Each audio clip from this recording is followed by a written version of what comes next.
Today, folks, we have a wonderful guest. We have a comedian, the most alpha comedian you've ever seen in your life, Geoff Asmus. He's funny, he's witty, he's thoughtful, and we get to talk to him. He's touring around the country, making people laugh. You may have seen him on Reddit or TikTok doing his thing.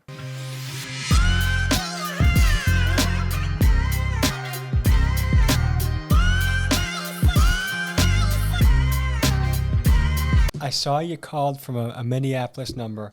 I did, yes, that's right. Did a guy from the Midwest make it out here? Tell us a little bit about your journey and how you came from the cold to here. I went to college in Madison, like we were saying, Madison, Wisconsin, and there's like a great comedy club in Madison. It's actually known as one of the top comedy clubs in the country.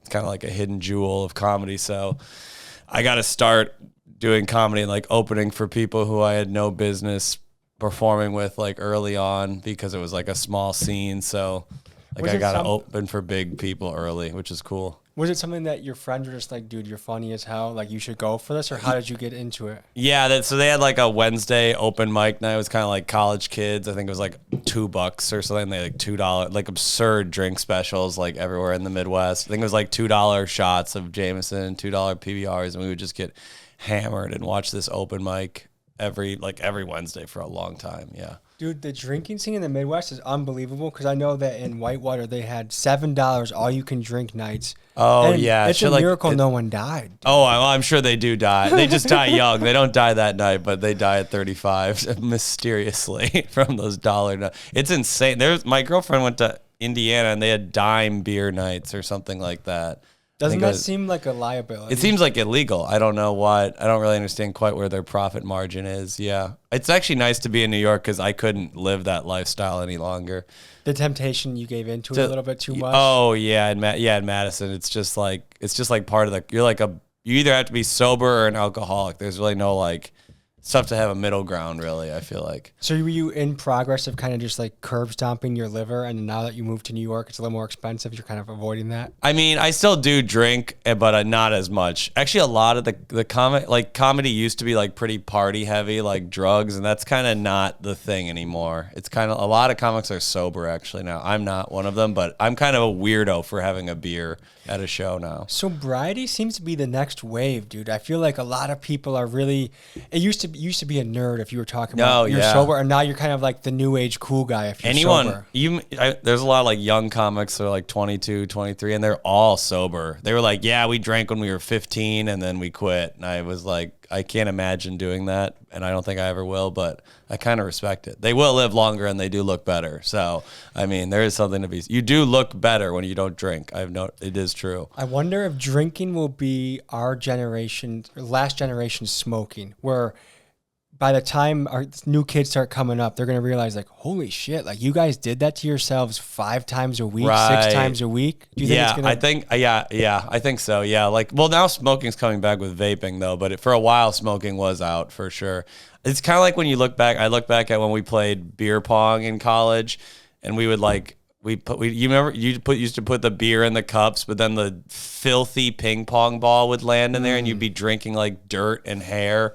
And I'm like, why did we do that? No one should do this. This is so stupid.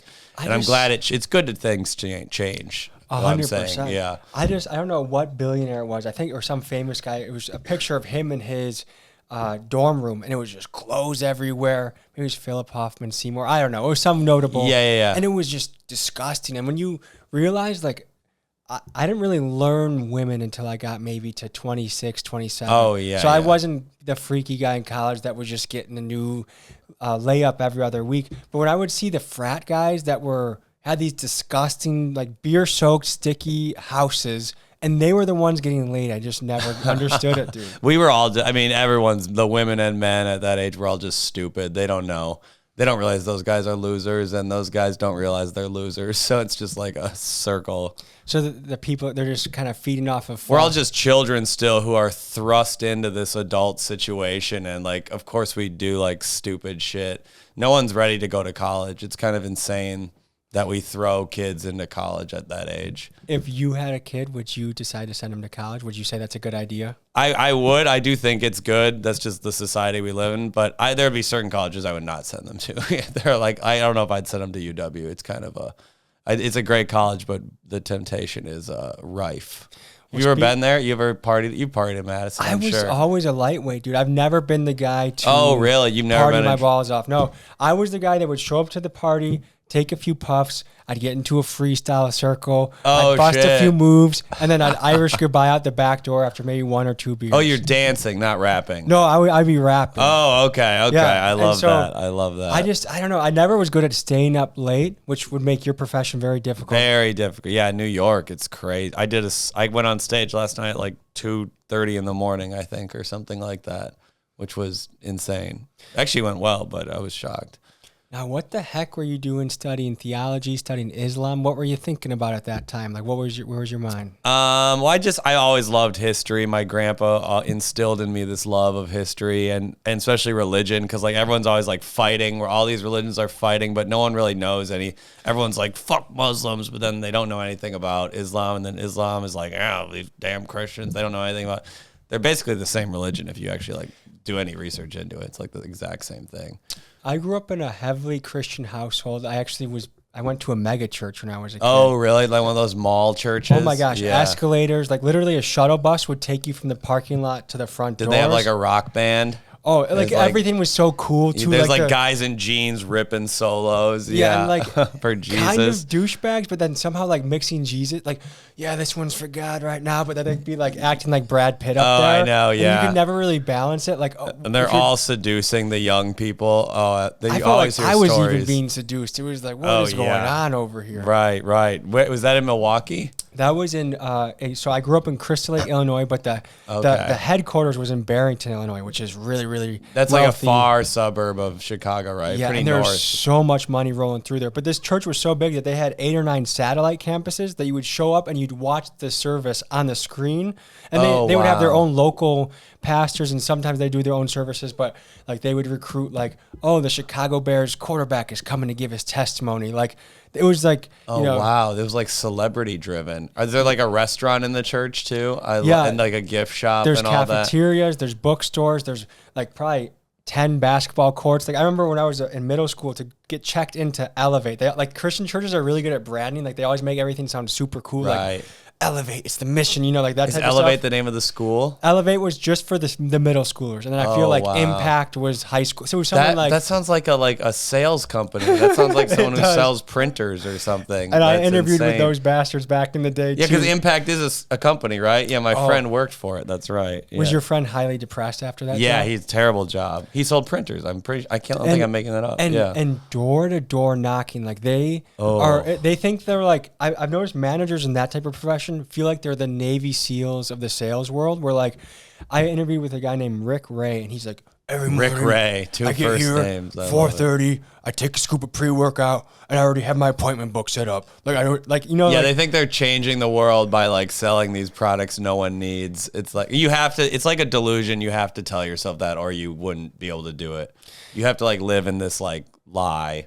Be like, I'm changing the world by selling these printers or whatever. Otherwise, you wouldn't wake up in the morning. You have to have that delusion, I think. That was the thing that always blew my mind in that world, because I was in the sales world for 5.5 years, where I Oh, wore damn. a button up, and you know I was Mr. Cold calling. Cold calling. Oh. Oh, and I used to do this in the hood too. So like people would think I'm the FBI. They would think just not good things were about to happen to their business because I was walking in, and then you just Right. like, oh no, it's just Tom from Paychecks.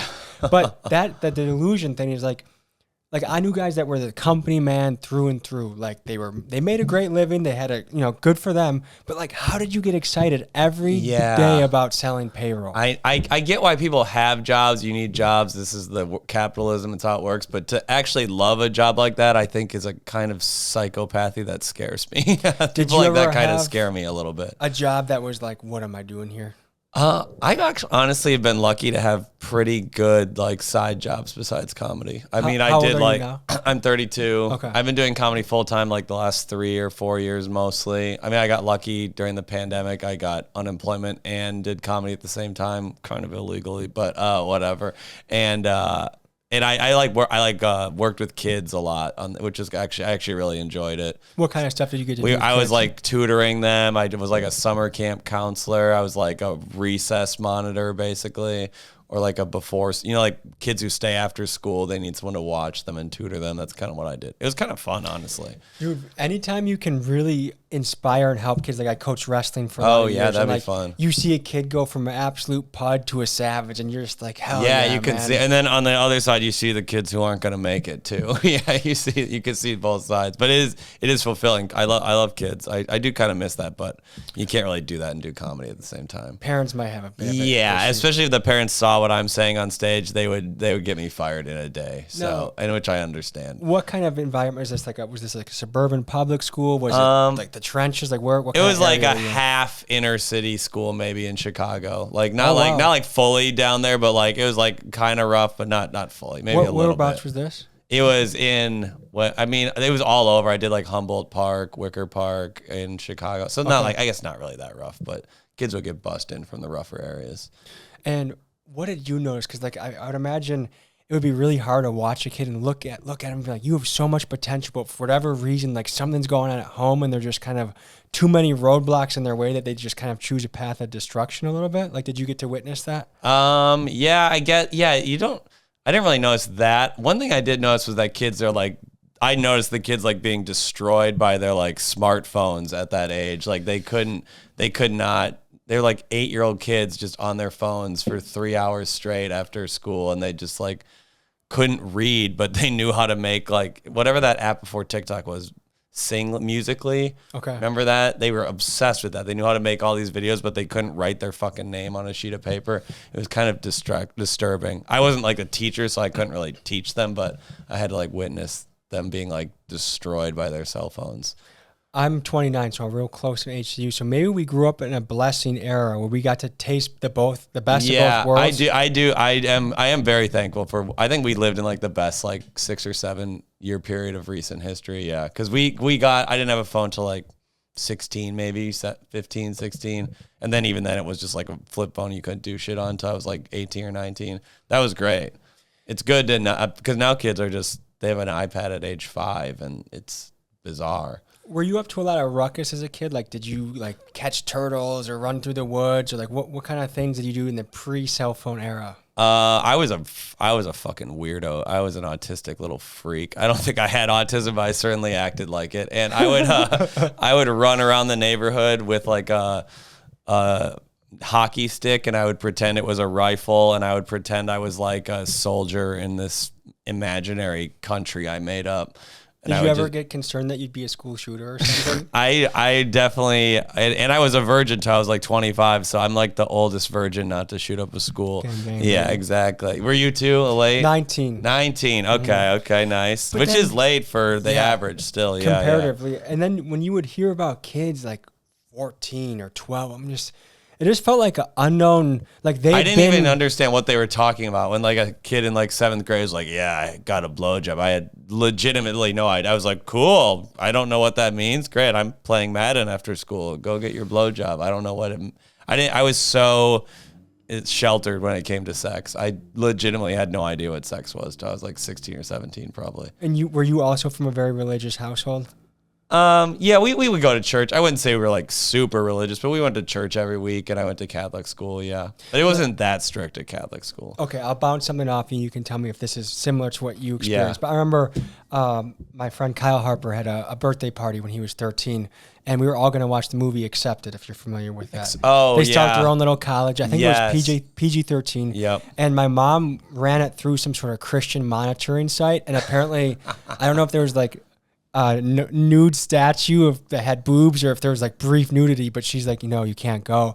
And this kid was so nice that instead of just me not going, he changed the whole movie for all the kids to like this football movie, and everyone was pissed. I don't think I was a welcome guest to the rest of the kids. Oh, the whole party got changed because of you? Yes. Holy shit. And it was one of those things you walk in and you know that you were the guy that like ruined the cool experience. Yeah, now for we have everyone. to watch this dumb Varsity Blues or something. Some bullshit. We wanted to see tits. Was there a story in your childhood that was kind of like religion blocked you in a way that you're like, why couldn't I experience XYZ? Huh. Damn. I don't know. Honestly, my parents were fairly liberal in that sense until they actually recently got red pilled and made a hard right turn. Really? But oh yeah. But when I was a kid, my parents were pretty like, we weren't taught to hate gay people or abortion or anything. It was a pretty liberal Christian upbringing, I would say. You just had to go to church and know the songs. You had to pay attention during church. So was it just certain topics like sex? Maybe They just they didn't even like think sex was evil. They're just like, don't tell him, maybe he won't find out about it. And it somehow worked. I never watched porn. I never did. Wow. Never got into it. I've never watched porn. Really? Even still? Yeah, I have like once or twice. It never crossed my mind. Wow. And now I'm just like, I don't need it. I've survived without it. I'm fine. What Jeff Bezos is to money, you must be to porn in a way. Like you're that 1%er guy that's really rare in this generation. I didn't realize how rare it was till I started. I thought it was like maybe half of people watch porn, but now I realize it's probably like 95% or something like that. Like probably 99, honestly. How often do you watch porn? So I go through spurts. Like I've done it where it's like for a whole month I don't watch it, and then it's like 3 times a week. I've noticed recently my libido has been lowering already. Like, yeah. It's not nearly what it was when I was 23. Oh, yeah, for sure. But I thought 29, like I feel like I should still be like, I picture like maybe mid 30s to late 30s when I start slowing down. But maybe it's not necessarily just sex drive, but just busy with so much stuff too. Yeah, definitely being tired and being like anxious. And like also you hear like all our like sperm rates are just plummeting based on who knows why. Microplastics. Yeah, tight jeans. Yeah, all our cum is just plastic now and who knows what's going on. So maybe I noticed that too. Sample it when it comes out to see if I'm okay or not. Yeah, exactly. I think I'm going to be having kids relatively soon. Like maybe in a couple months I'll start trying. Oh, really? You have a fiance or you're married. Oh, okay. Yeah. Oh shit. Oh, you're trying to have kids in this world. Oh, damn. So knowing what you know now about sex, about cell phones, like do you know if you want to have kids? I probably not. I would adopt a kid, but I don't think I would have a kid. I'm too afraid of climate change. I'm too like doomsday. I hope I'm not right, but I'm just so into the world ending. So you'd almost feel guilty bringing a kid. I'd be like, yeah, what are they? They're going to live till they're 10 years old. What am I going to do? I guess that would be a happy existence. You don't have to be an adult ever. Actually could be not that bad. But I would adopt a kid, but it's really expensive. And unfortunately, comedy doesn't pay all that much yet. Well, you're going to hit the big leagues one day, right? I mean, it's been going well recently, hopefully. Yeah, if I have the money, I'll adopt a little African kid. Sure, I'll get into it. But do you worry that if you don't have just hands on the kid, that embrace them from a very young age, that they're going to miss that critical love that they need, and their kid might be like, I remember I had a professor. Oh, you mean like if you adopt them at like 5 years old or something? Yeah, there is that for sure. I had a professor that adopted a kid from a Russian orphanage, and I think he got him when he was 2 or 3, and he just hadn't been hugged, so the kid is very cold emotionally. Like, oh, they were one of those like iron curtain babies. Yeah. Oh, okay. Interesting. Because I wonder. Like to me, it's the same mentality as adopting a dog. Like, of course, a little kid that needs, parents I'd want to help, or a little dog that needs parents I'd want to help. But part of me is like, someone else's fuck up. I'm sorry you fucked up, but I really want to have my hands on it from the beginning. Well, we do all have that. There is that like selfish gene in all of us. You're like, I want to see someone with my face. We want to I want to create something. It is like a beautiful thing. You can create a human being. So. That is kind of cool. Maybe I would do that, but maybe I'd give them away when they were born. I'd be like, I made this. Let's give them away, though. I'm done. Like, do you find it interesting that you could look at a kid and be like, oh, I see my Uncle Chuck in that kid, or oh, my pop, It is crazy when you like see like me. I see like a photo of my dad. And I look exactly like him. It is insane. It is insane. We're all made of our dad's cum. It is something I think about too much. We don't talk about that. We don't talk about that enough. You're all just it's all just here because your dad fucked your mom one July night or whatever. It is. It's not great to think about actually. It'll keep me up at night. You always want to think about what position they were in when they conceived you. What do you think your parents were in for you? Probably missionary. I think they're boring as fuck. I think it rubbed off on me too. They just gave me their boring vanilla tastes. Do you think the missionary though is a little bit underrated? Because if you're actually interested in pleasuring your partner, For sure, yeah, they yeah. I guess if you care about women, I'm not one of those people, but no, kidding, of course. I don't like the eye contact. I don't like the. I look what at. if you just put your head in like their nuzzle, like you're nuzzling a little That's bit? I'm into that. Yeah. As And long then as all we they don't. hear is your.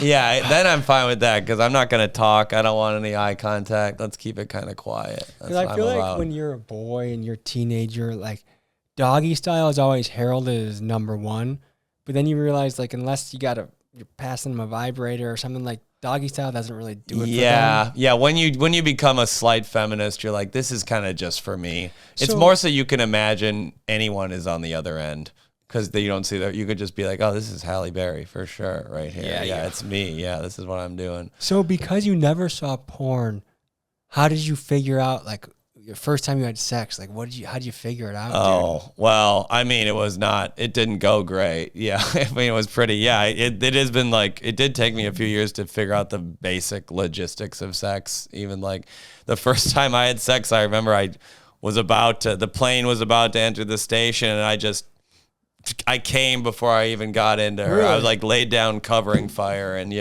just was shooting her up. I was not prepared for the situation at all. Shame is not a fun emotion to experience, and I feel like prematurely jizzing just induces a wave of shame. And And because the body positive movement is all like, you can be fat, you can be whatever. No one's claimed the coming early yet. The body positive movement has not embraced that faux pas yet. Are you going to start a march? I have or a been rally trying, for that? actually. I've been trying because I think more men than just me do it. And I think, obviously not just me, but it's like very common, I think. And you're like shamed. It's like, I didn't want to come. It just happened.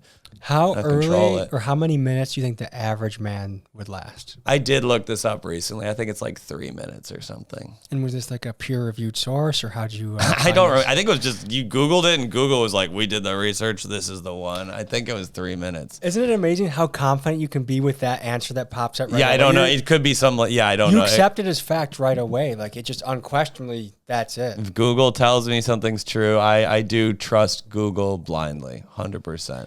So I have a wacky idea that if I was a benevolent dictator, maybe one thing that I would consider implementing to the empire would be when a boy turns 18, he goes off and like some sort of bunny ranch scenario. Okay. And he has maybe, I don't know if it's a week or it's a weekend, but they go and they learn from a older woman, maybe in their 30s, 40s, that shows them like, this is how you take care of a woman. This is how you pleasure a woman. Because most boys are educated through porn only, which does not prioritize the woman in that. No, we're taught that like we're just animals on the prowl. We're like hunting for meat. It's like wild. Yeah, the things we did in college, we're like, you're just like You thought you were slaying it, but you realized that you didn't even touch the clitoris. Yeah, once. we did such a terrible job. We were so rude to these women. We were like talking about them like, you're like, what's the ratio at the party? What's the, we were always like that. It was like they didn't even have feelings.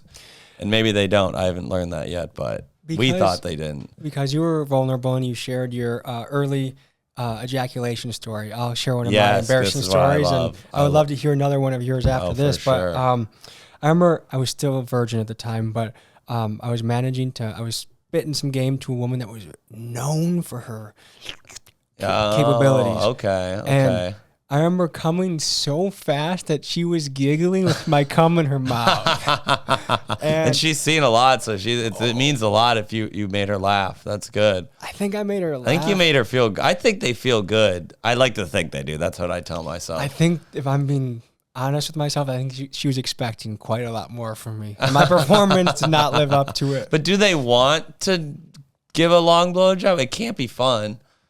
Maybe they enjoy it. I don't know. Respectable minimum. Yeah, for sure. A minute. It should probably be a minute. Yeah. But I guess she could take it as a slap. It's like a compliment to the chef. It's like, oh, nice I just meal, burped chef. in the kitchen. Yeah, exactly. Yeah, but little do they know I'll eat anything, so it's not much of a compliment, really. But that made me think of one. When was this? I don't know. I was maybe like 24 or 25. Me and some woman, when she went back to my apartment, and I ended up fingering her, and after like 30 seconds, she just pulled my hand away and was like, "You're a virgin, aren't you?" And I was like, "Yep." And then she got up and left at like What? 3 a.m. Yeah, it was like, what was I doing that was so obvious? It must have been just brutal what I was doing.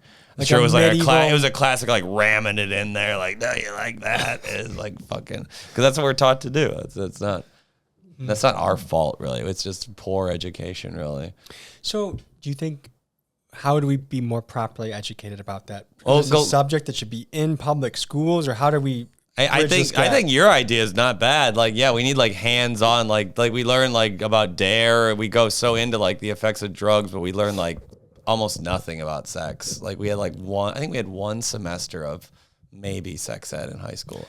You should get updates every year and all that. I don't know why it's not like part of the main curriculum. I think because they're just so scared of the blowback from parents. Well, they think they're like, oh, this will make the kids have sex. It's like, they're having sex. They're gonna have sex whether you teach them about it or not. You might as well make it safe and hand out condoms and shit if you don't want a little teenage pregnancy or all that. Like, why don't they hand out free condoms at high schools? It's so obvious. Why do you think we are so scared to talk about sex as a society?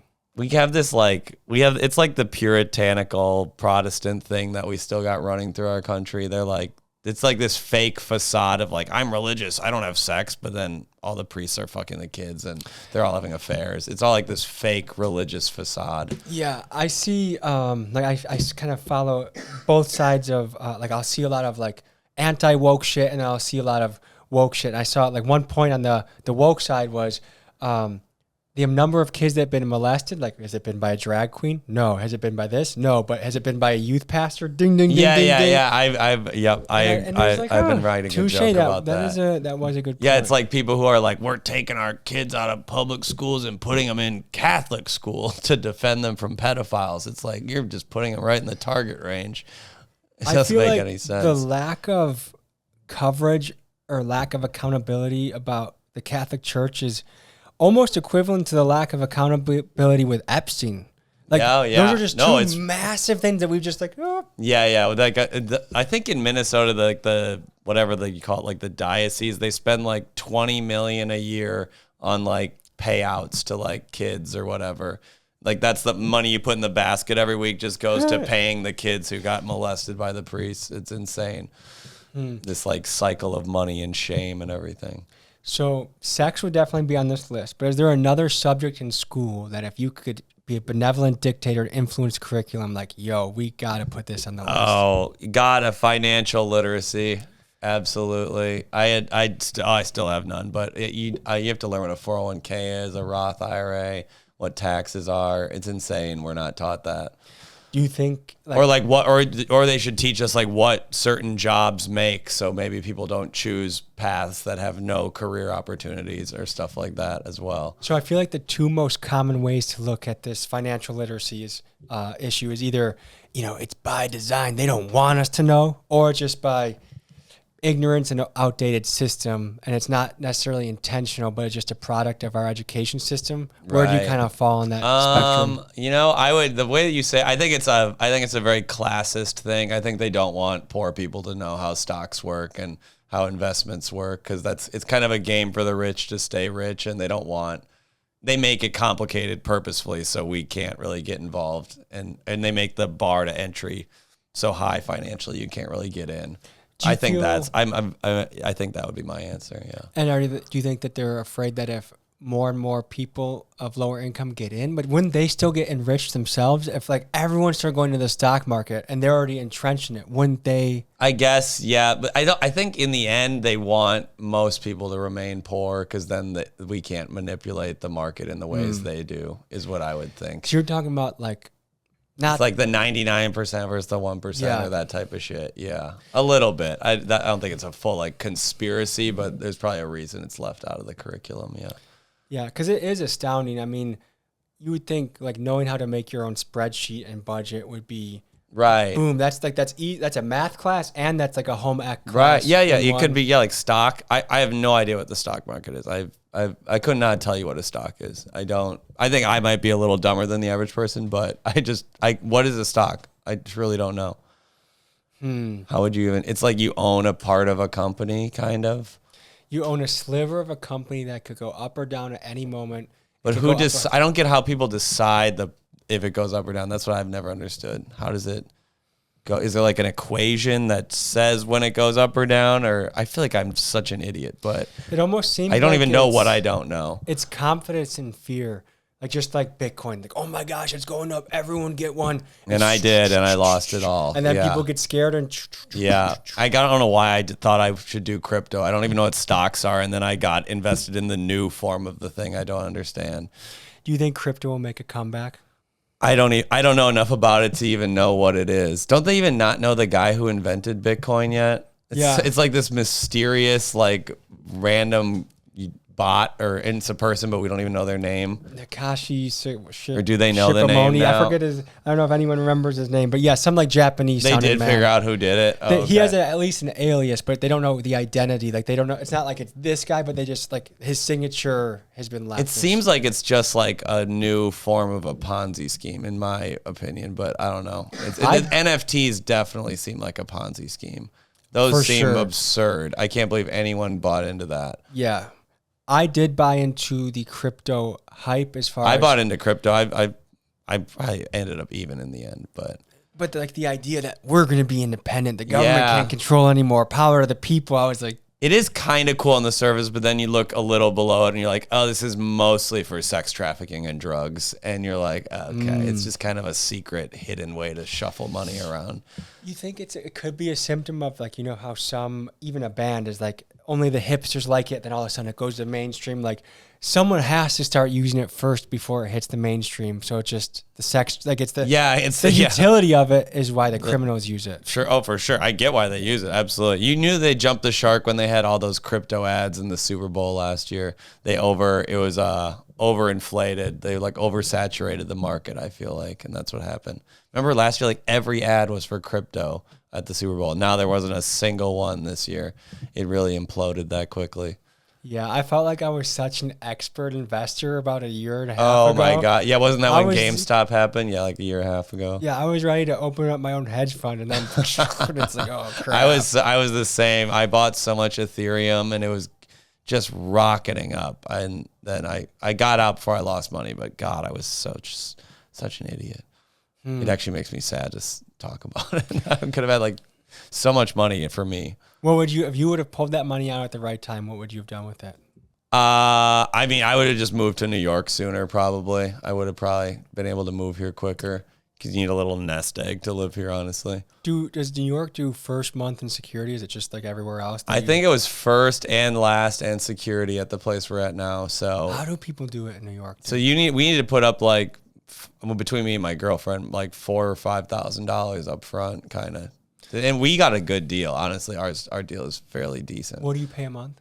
We share a room with 3 roommates, and we each pay $700 a month to share a room with 3 roommates and 2 bathrooms. Are the salaries that much better in New York that people can, like, how do people do it? I just don't, like, coming from a Midwest town where like rent's like Oh my $700 God. a month for a 2-bedroom. Oh yeah, Like, the how do places people in do it? Madison were my place in Madison was twice the size for like a third of the price, probably. I don't have a normal job here, so I don't actually know if the salaries are higher. I just have my comedy salary, so I don't know. But the shows don't pay more here, so I guess in that regard, it's not more money. So in your brand of comedy, I know that you're really, really good at crowd work. That's a key part. I do crowd work. Yeah, for sure. Now, has there ever been a moment where you felt like, oh God, I pushed this person too far, or you got a really wild reaction, or you felt sad for somebody afterwards? Well, okay. One time I have a joke that I used to tell, or I still tell it sometimes, but like it's about like children's hospitals, and it's kind of like it's I don't know if I want to tell the whole joke right now, but it's about children's hospitals and like kids who are dying at a young age and how they should be happy they get to see John Cena at least or something like that. Mm-hmm. And I told that joke, and this guy in the front row, clearly it was like so obvious on his face that like his kid had like died in a children's hospital. And I've just never been able to tell that joke, or I couldn't tell for like 2 years since then. But now I'm like, I've distanced myself enough. I'm like, not my fault. I'm not saying it was a good thing these kids are dying. Was that borderline traumatic to That was a witness? little traumatic. It ruined the rest of the show. I mean, I kept going, but like I was dead inside for the last like 10 minutes or whatever. It made me so sad. And did that guy hang in or did he leave? He stayed. He was a trooper. He didn't laugh again, but he didn't like shout out or say anything. He got what was going on, and the joke did well too. But I just saw this guy get so sad, and it made me. I don't have a lot of empathy, but a little bit of empathy welled up in me, and I was like, oh, maybe we need to figure out how to soften that joke a little bit. And I think I have now. I think the joke's a little more empathetic now when I tell it. Have you ever had a wild encounter, like someone wanted to fight you afterwards or someone? Oh, like, yeah. Twice, 2 times someone has tried to rush the stage, to attack me, in Chicago at the Laugh Factory, maybe. It's probably right before COVID hit. It was kind of my fault. I was like, this guy was like kind of yelling, and then I kind of said, it wasn't really that funny. Honestly, I was just like, I wish you would have been aborted or something like that, because he was mad at an abortion joke. And it wasn't the most clever comeback on my part, honestly. But this guy this massive, like bald white guy just took off his shirt and had like a wife beater under it, and just like started bouncing towards the stage. And then they didn't have a bouncer then, but thankfully like a couple of managers were able to corral him before he made it to the stage. Dude, he spent his hard-earned money at the union plumbing job to come see you. Yeah. Oh, he looked like he was a plumber he absolutely was a plumber or a construction guy, and he could barely he could barely form words. He was so angry. It was kind of amazing. And then he waited outside, and they had to like take me out the alley and to like skirt me home. Did you feel like the president or something? Like it felt kind of cool, honestly. I wasn't too mad about it. It didn't happen to me, but one of my friends told a joke that was kind of talking about gangs in Chicago. I don't know exactly what the joke was. And there was like a bunch of guys in the balcony that I think were part of that gang or something about the neighborhood. And they like started like screaming at him the rest of his set. And we're like, we're going to kill you. We're going to wait outside. And he had to like wait for like 5 hours until they like left the front of the building so he could go home. So you guys pissed off a bunch of brothers. Yeah. It wasn't me, but it was my friend, Rob, I believe. Was he really, really scared? He was pretty scared. Yeah. And I mean, I don't blame him. I would have been a little scared too. Yeah. So that'll yeah. People like to act like this, like, I don't know, like PC thing is new or whatever. People have been getting offended for a long time. It's not like a new thing. Like Chris Rock, the slap happened last year, but that shit's been happening to non-famous comedians for years. It just didn't go viral or at the Oscars or whatever. What did you do during the COVID period? Did you just write a bunch of material, or how did you survive that period? Well, the first 6 months I drank incredible amounts of alcohol. I just kind of treated it like a never-ending spring break, which I do regret. But I don't really remember the first like 4 or 5 months of the pandemic. I really because like we lived in Chicago. I don't know how Milwaukee. You live in Milwaukee, right? Mm-hmm. Did they shut down like fully in Milwaukee for a while? For a couple of weeks fully, and then for weeks after was like Mask City and like partial occupancy. Like if you went to a Trader Joe's, you have to like wait in the line, and they let like 10 people into the store. Mm-hmm. Gotcha. Yeah, it was like, I think Chicago, I mean, at least for comedy, we couldn't do comedy for like probably like 6 months indoors. At least there were like some underground like outdoor shows people did, but I couldn't do shows for 6 months. And then I came back for like 3 months, and then it went away again for like 4 or 5 months. And I honestly, like, I panicked, and I thought comedy was done. I'm a real, like, doom and gloom guy. I thought everyone was going to die from COVID, and it was over. So I enrolled in grad school, actually. I was like, I'm going to be a teacher or I don't know what I fucking thought. But I went to DePaul for 2 semesters. Okay, so you've been underplaying it, but you're a very smart man. Have you made it into Madison and DePaul? I am book smart. I think I'm incredibly stupid socially and in other things, but yeah, I'm pretty book smart. And what did you think you were going to go get your master's in? I was hoping to be like a history professor in like college, which I still wouldn't mind doing, but thank God comedy came back and saved me from that student loan debt, because that would have been a long journey. Was there something you learned in your time studying Islam that just really, like, if you could get on a megaphone to, like, let's just say, like, the conservative Christian types that are really, like, one thing that always blew my mind is, like, you can talk to a Christian and they know the Bible inside and out. Some of them are incredibly well read on the Bible. Yeah. but they instantly dismissed everything else so quickly without even knowing about it. Like, oh no, that book is total bullshit. But this book, Right. This book that we don't really know the history of is true. I think one of the main, well, a kind of funny thing that like people are always like, they always like the conservative Christians, they hate the Taliban, but the Taliban has a lot in common with conservative Christians. They hate gay people, they hate abortion, they hate trans people. They're very they similar. hold a gun and hold their book. They love guns. They're very similar, honestly, which I think is kind of funny. But in not so like a big history thing that I learned that I didn't really know is like Islam kept learning alive basically during the Dark Ages, like when Europe was like bullshit, like it was all like little kingdoms and they were like pretty stupid, honestly. Like Islam was like so highly advanced. They kept like Greek philosophy, they invented algebra and chemistry. They basically kept science and philosophy alive for like 500 years, which is something you never hear about. Yeah, the kudos is never really never good. And they invented the number 0, which is like a crazy invention that like changed the world. Someone just ripped a hookah a few times. Yeah, they're just like, what about nothing? Yeah, which is like, it seems so simple, but for a long time, like numbers didn't have 0. It made no sense really, actually. So I'm a pretty, like in some ways, I'm a red-blooded, like America, hell yeah. Like I believe that this place is a wonderful place to come to invent and to be a business owner and to be independent. And could we be a lot better? 100%.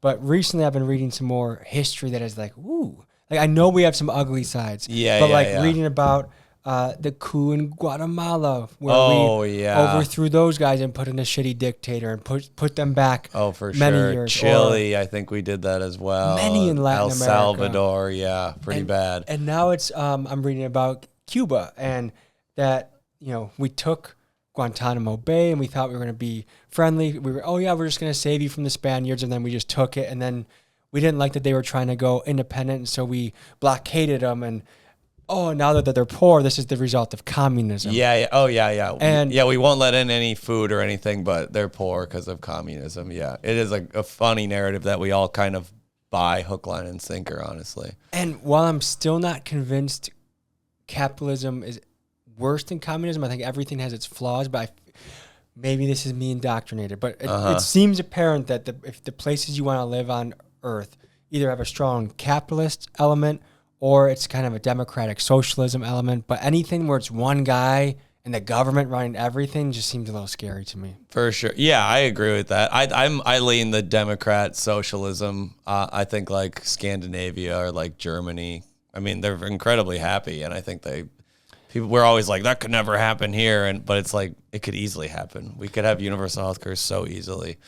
It would save us so much money. Yeah, it's crazy we don't have it, honestly. And I think one thing that you only realize once you go independent too is how terrible our healthcare system is. If you're not part of a huge company and you're trying to go out for yourself and endeavor, it's a terrible system. In comedy, there's no like, I don't work for a CEO. There's no company healthcare, and I've got to do like this stuff the states offer, and it's like it's insane. Like you have to find a doctor that like takes my state issued healthcare is like, it's like, I hate to use the word, but it's like Kafka-esque trying to figure out they're like, this doctor, well, we didn't accept it anymore. And you got like, I have to call like 35 and no people. one knows what's going on. No one knows. They have no idea. They're like, yeah, we don't accept Health East. I'm like, why?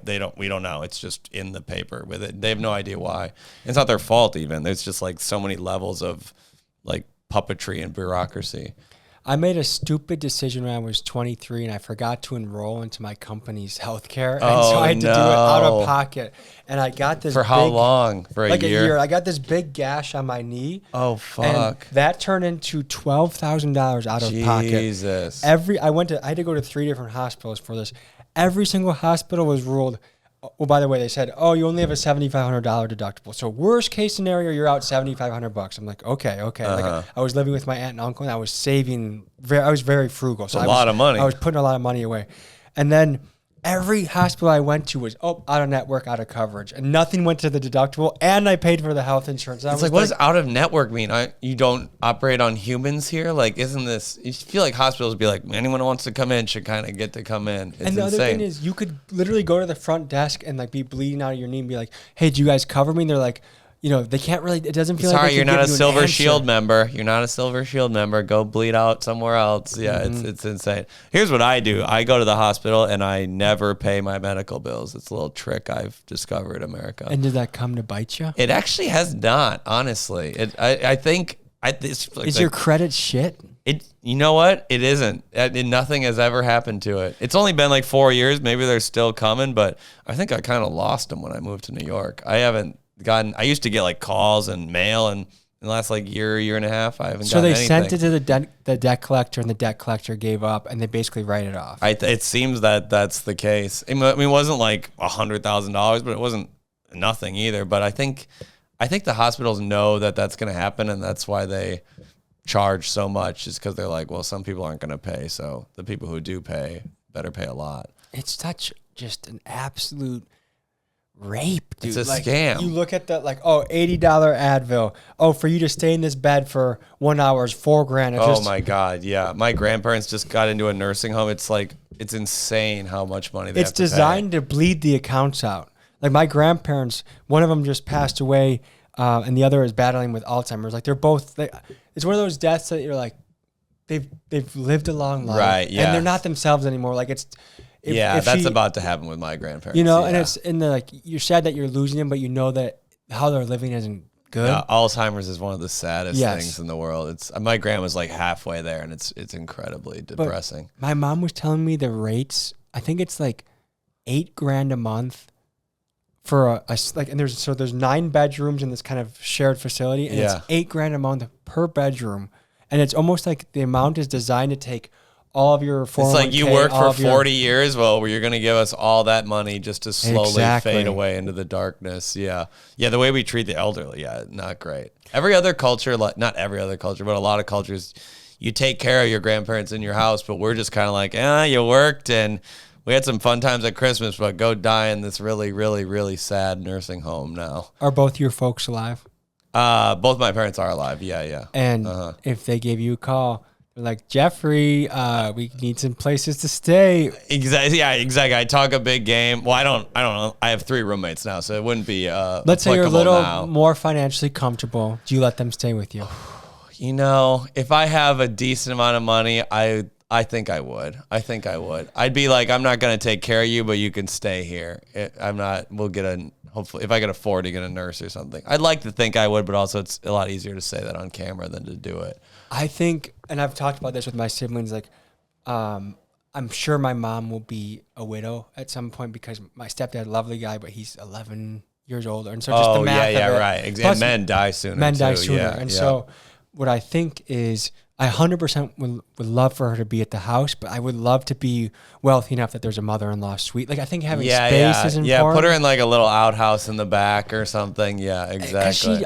She wants her own space too. Like, she likes to read and she likes to look out the window, and just like I do. And I think in any house, having the proper amount of space, like even like bathrooms per person. Like, I don't know if I'm sounding. No, like you're right. You should have a bathroom per. I mean, as someone who lives with 5 people in 2 bathrooms, it's not great. It's not great. So I'm gonna bring up a topic that I think you might think I'm just a bad guy for, but I'm just gonna play it out there for you.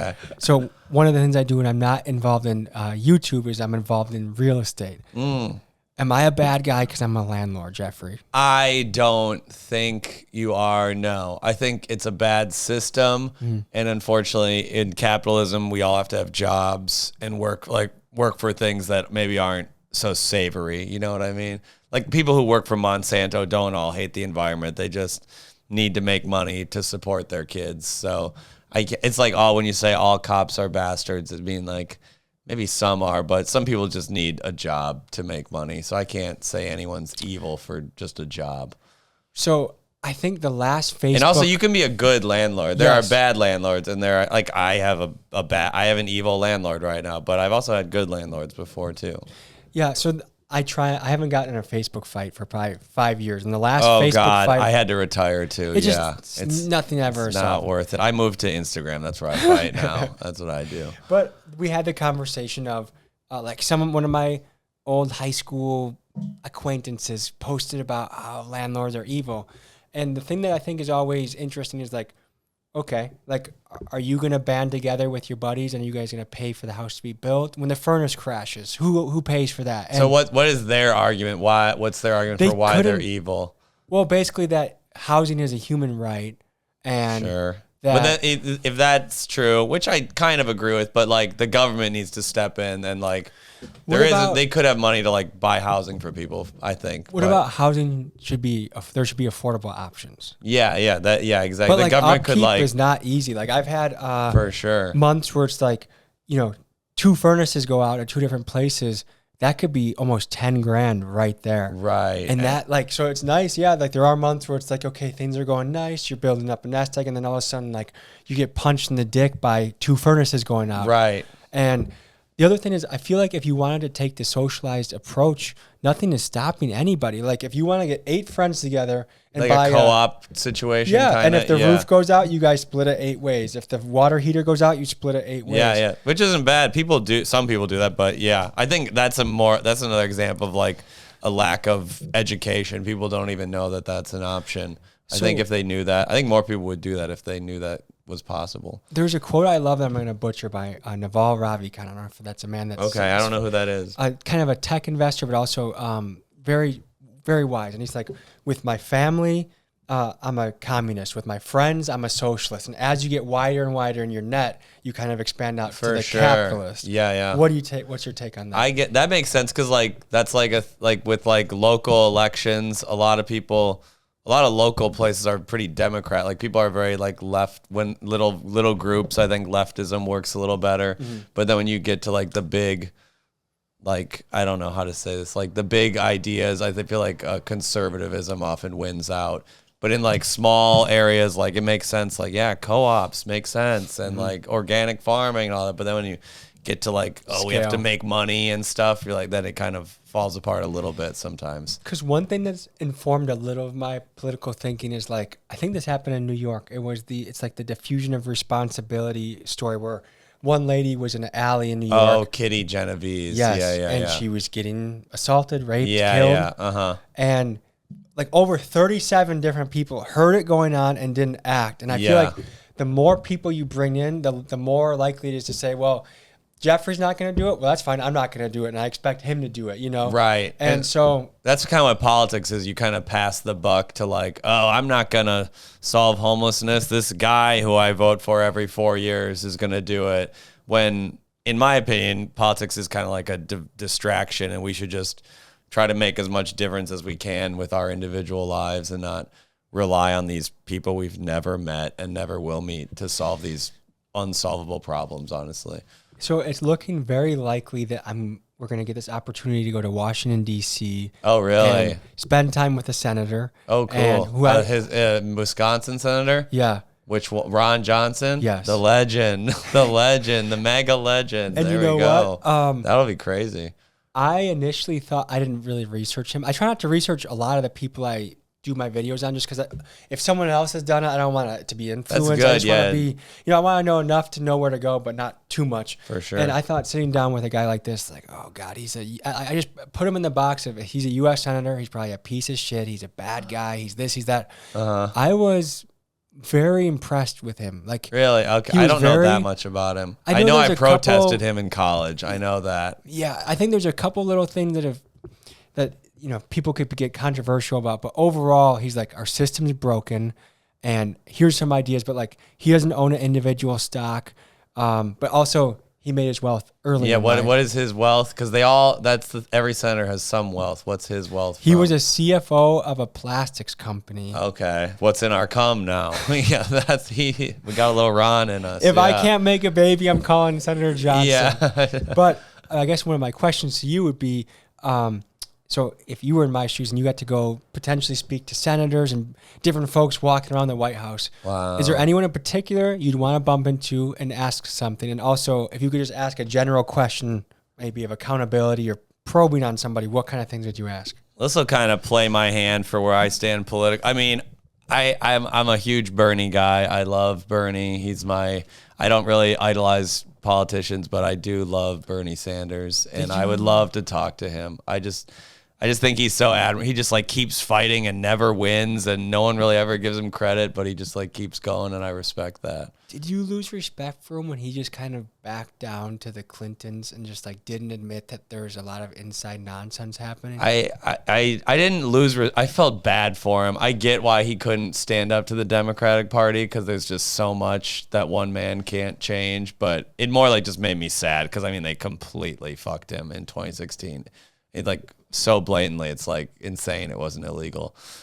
And the way they like took away the delegates and the super delegates and all that, yeah, I felt so bad for him. He worked so hard, and Hillary, I mean, I fucking hate Hillary. Yeah, not a fan. I don't know if anyone's like, you know who I want to invite over for dinner next Friday? Hillary. She's Clinton. such a bad. She's not even cool. Like, I don't agree with Trump, but I'd love to hang out with him. He's a great guy. I bet he's fun as hell. Like Hillary's just like this like wet blanket, just like a toad.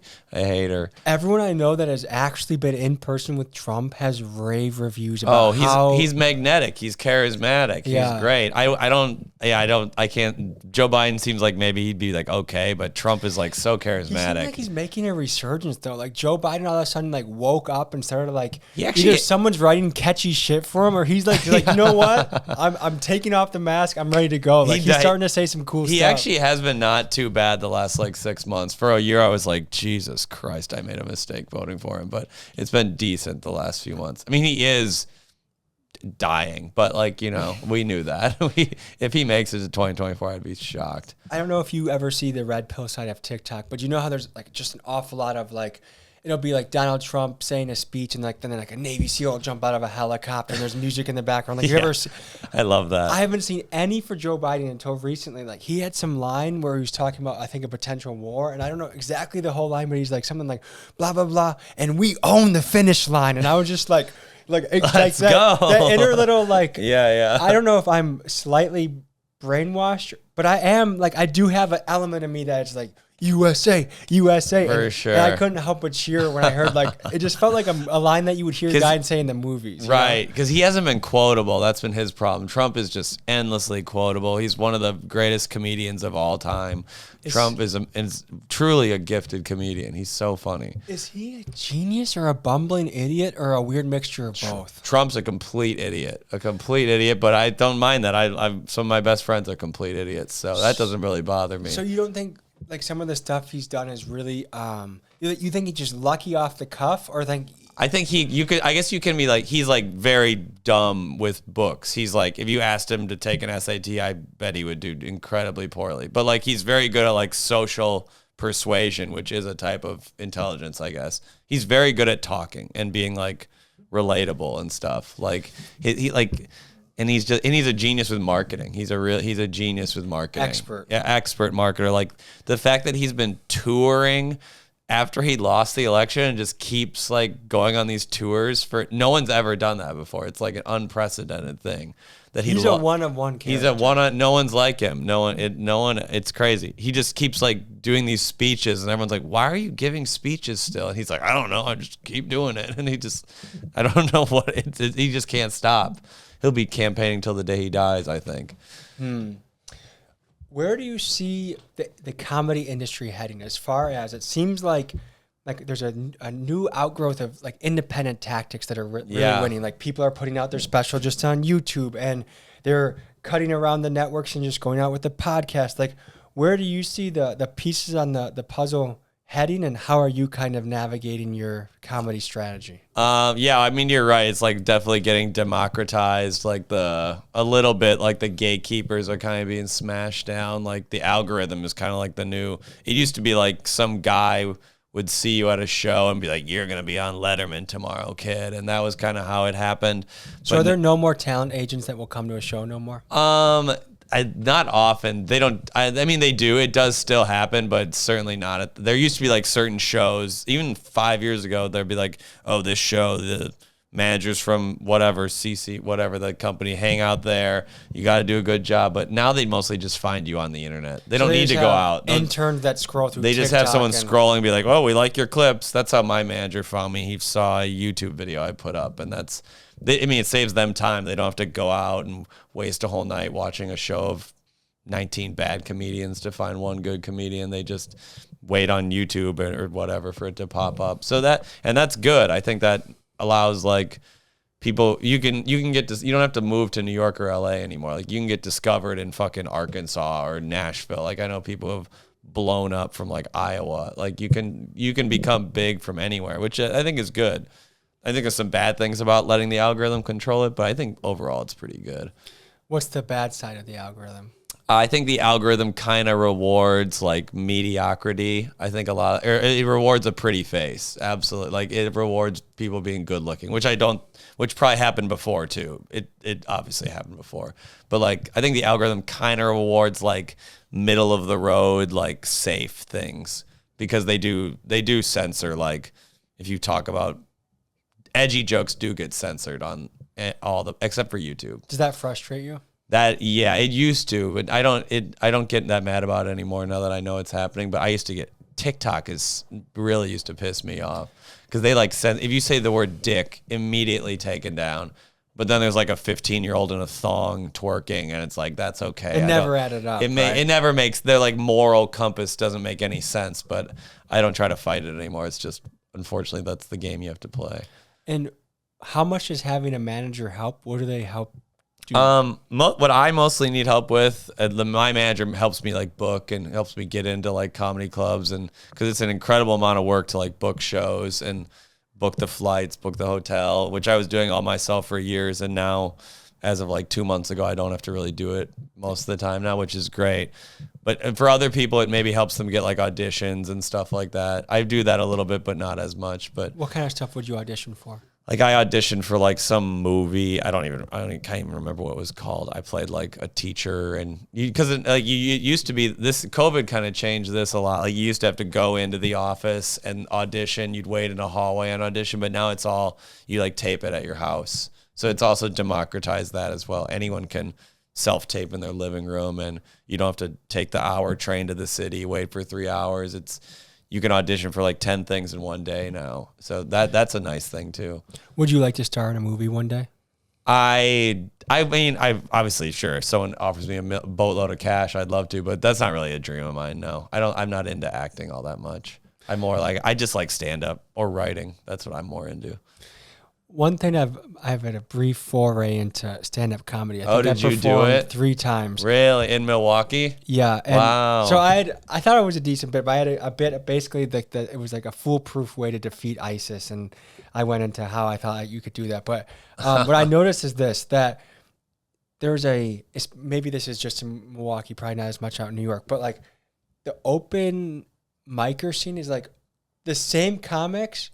Like the same 20 guys are the only 20 guys that go to the show, and it's just comics on a rotation. Like there's no other audience besides. Yeah, that's what unfortunately that's like what 80% of open mics are, is comics watching other comics, it's like, it's fun, but it can be you gotta really take it with a grain of salt, because comics have a incredibly fucked up sense of humor. So like, I know so many guys who just crush at open mics saying like the wildest Holocaust jokes you've ever heard, but then when you say them in front of like real people with morals, they're like, what the fuck are you talking about? So you gotta balance it for sure between, you don't want to just be the guy who's making the comics laugh in the back of the room.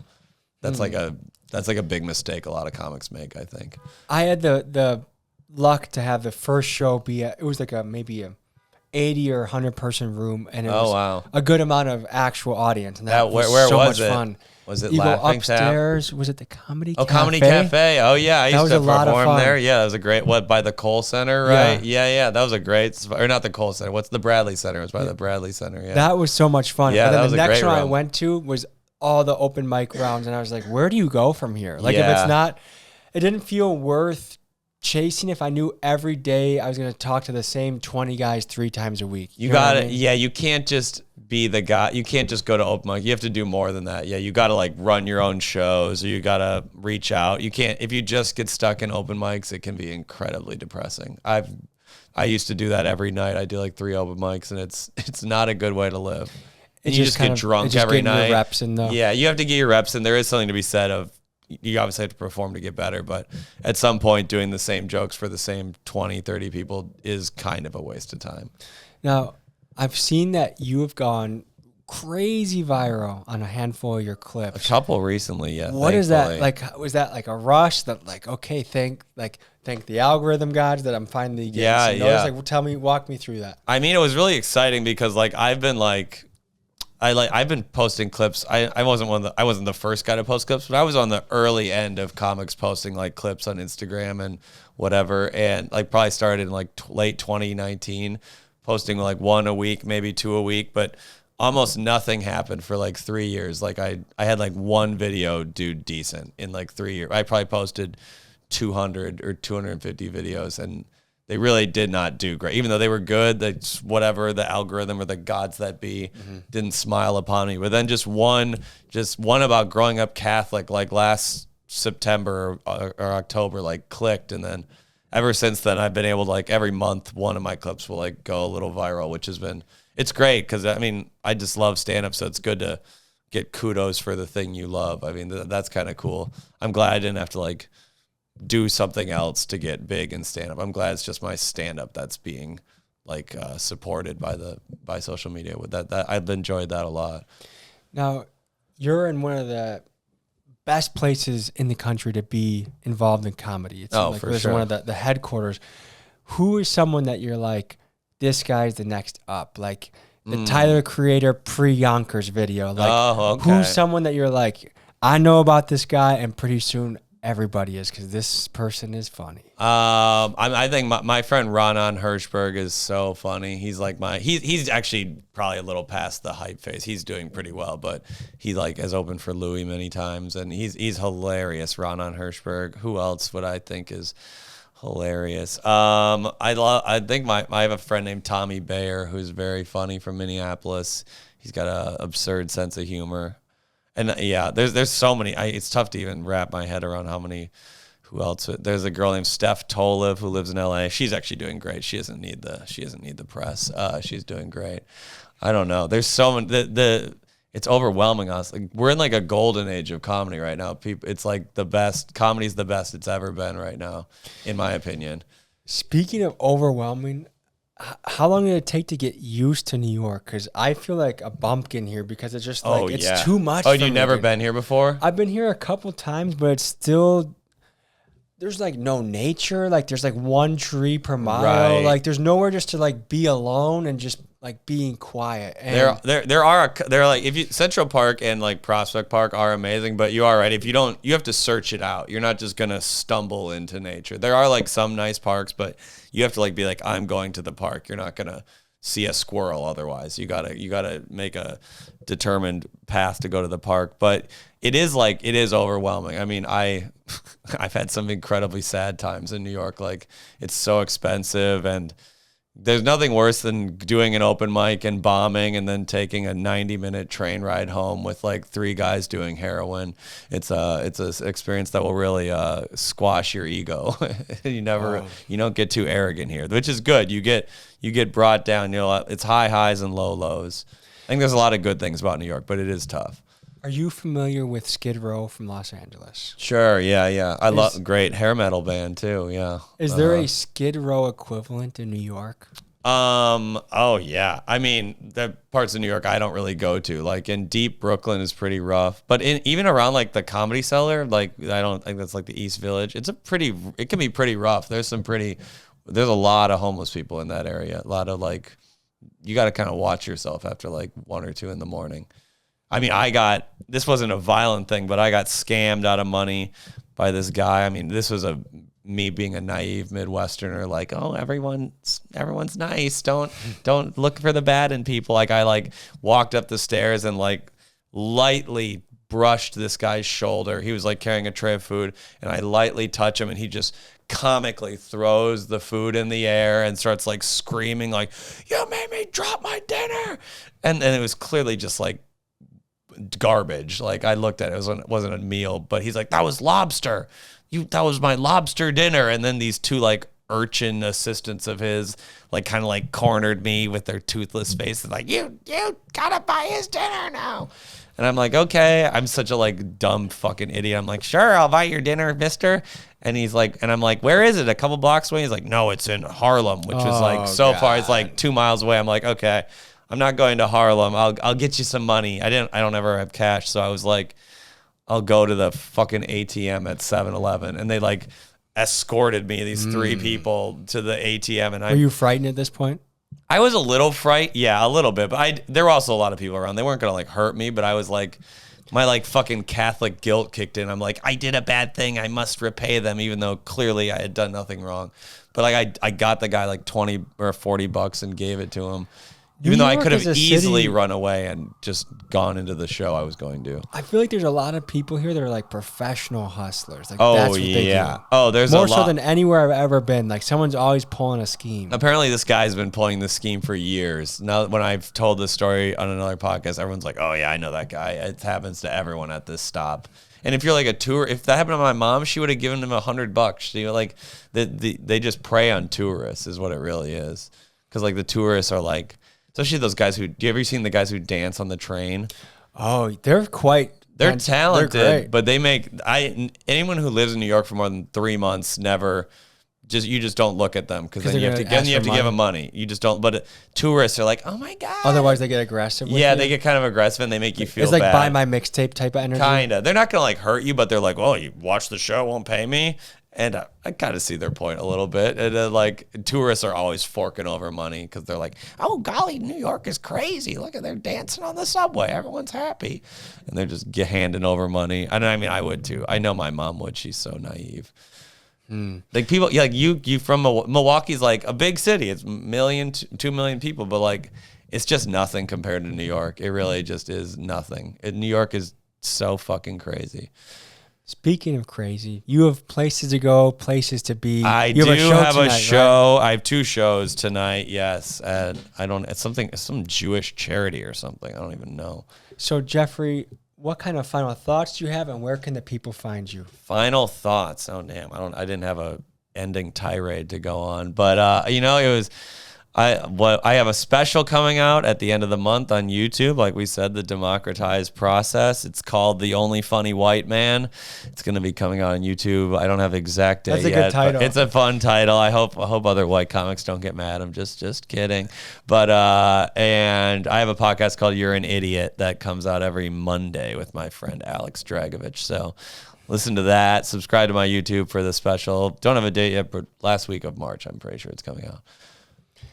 Ladies and gentlemen, this has been another episode of the Tommy G Show. Thank you for tuning in. Check Jeffrey out. Link is in the description. Thank you, and we'll see you next episode. Hell yeah. Thanks for having me, man.